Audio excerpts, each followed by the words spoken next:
సింగరేణి సంస్థలో Singareni college workers union కార్మికుల సమస్యల మీద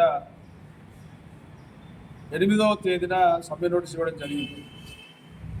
ఆ సమ్మెలో ప్రధానంగా మెడికల్ బోర్డును పునరుద్ధరణ చేసి గతంలో జరిగిన 3 మెడికల్ బోర్డులను రివ్యూ చేయాలని, అదేవిధంగా మారుపేర్ల సమస్యను పరిష్కారం చేయాలని, సింగరేణికి వచ్చిన లాభాల్లో వెంటనే 40% ప్రకటించాలని, అదేవిధంగా డిస్మిస్ కార్మికుల సమస్యను పరిష్కారం చేయాలని, కంపెనీకి రావాల్సిన 56,000 కోట్ల రూపాయలను వెంటనే ఇవ్వాలని, ఏదైతే ఈరోజు డిపెండెంట్స్ ముఖ్యంగా ఇన్వాలిడేట్ అయిన పిల్లల ఎవరికైతే 400 మంది ఈరోజు ఉన్నారో వాళ్ళందరికీ ఇవ్వాలి. కానీ కేవలం ఏదో మార్చి 26కు మాత్రమే ఇస్తామని చెప్తా ఉన్నారు. మెడికల్ ఫిట్ అయిన వాళ్ళు అందరికీ వీటీసీకి సంబంధించి వెళ్ళాలని ఉద్యోగ నియామక పత్రాలు ఇవ్వాలి. అదేవిధంగా కాంట్రాక్ట్ కార్మికులకు సంబంధించి హై పవర్ వేతనాలు, అదేవిధంగా మెడికల్ విద్య, ఇవి 2 అమలయ్యేటట్టు కనుక వాళ్ళకు కూడా చూడాలి.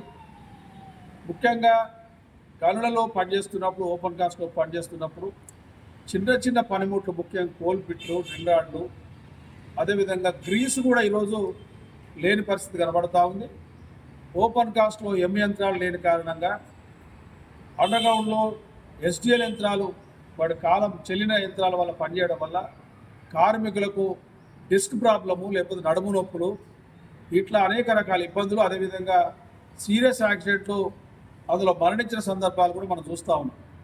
అంటే యంత్రాలు లేకుండా అంత యంత్రాలు తేలేని పరిస్థితిలో ఉన్న సింగరేణిని ఊహించుకోవడం చాలా కష్టం. కాబట్టి వెంటనే మనకు రావాల్సిన బకాయిలను చెల్లిస్తే ఈరోజు వీటన్నిటికీ కొత్త భూగర్భ గనులు కానీ, లేకపోతే రావాల్సిన గనుల అనుమతులు కానీ వీటన్నిటి పరిష్కారానికి కృషి చేస్తుంది.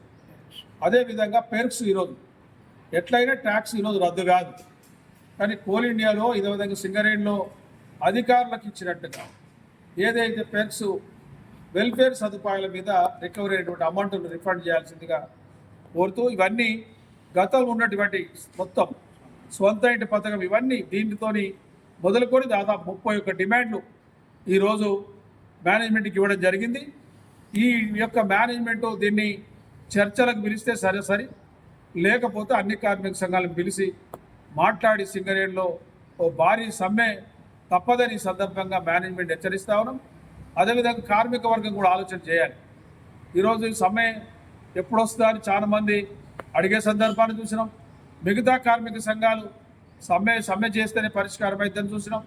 కాబట్టి వీటన్నిటికీ ఏదైతే సింగరేణి గుర్తింపు కార్మిక సంఘంగా, బాధ్యత గల సంఘంగా సమ్మె నోటీస్ చేయడం జరిగింది.